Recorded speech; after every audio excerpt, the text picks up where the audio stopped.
மதுரையில் நடைபெறும் முருக பக்தர்கள் மாநாட்டில் பங்கேற்க உத்தரப்பிரதேச முதலமைச்சர் யோகி ஆதித்யநாத், ஆந்திர துணை முதலமைச்சர் பவன் கல்யாண் உள்ளிட்டோருக்கு அழைப்பு விடுக்கப்பட்டுள்ளதாக இந்து முன்னணி மாநில பொதுச் செயலாளர் முருகானந்தம் தெரிவித்துள்ளார்.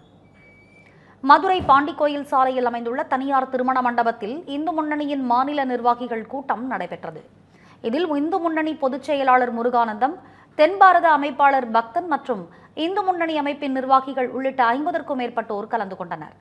ஜூன் 22ஆம் தேதி மதுரை வண்டியூர் சுங்கச்சாவடி அருகே இந்து முன்னணியின் சார்பில் நடைபெறவுள்ள முருக பக்தர்கள் மாநாட்டிற்கான ஏற்பாடு மற்றும் பணிகள் குறித்து கூட்டத்தில் ஆலோசிக்கப்பட்டது.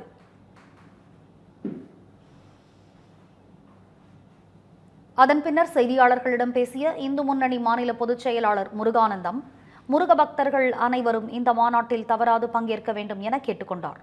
தொடர்ந்து பேசிய அவர், உத்தரப்பிரதேச முதலமைச்சர் யோகி ஆதித்யநாத், ஆந்திர துணை முதலமைச்சர் பவன் கல்யாண் உள்ளிட்ட பல்வேறு தலைவர்களுக்கும் இந்த ஆன்மீக மாநாட்டில் பங்கேற்க அழைப்பு விடுக்கப்பட்டுள்ளதாகவும் அவர் தெரிவித்தார்.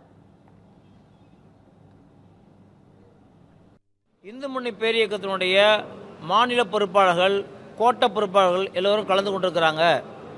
இந்த மாநாட்டுடைய நோக்கம் முருக பக்தர்கள் அனைவருக்கும் இந்து மதத்தை பற்றி புரிய வைக்கணும், இந்து மதத்தை பற்றி ஒரு கவலை உருவாக்கணும், தன்னுடைய மதத்தை பாதுகாக்கணும், மதத்தை பரப்பணும் அப்படிங்கிற எண்ணத்தை உருவாக்கணும்.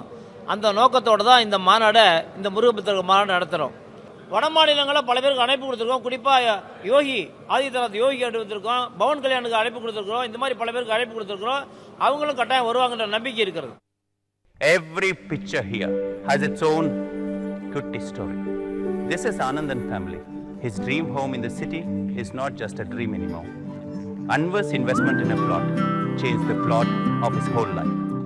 John definitely couldn't live inside the box, so he thought a little outside the box. 15,000 happy stories in 12 years across many cities. You could also come home and be a part of this story. G Square, come home.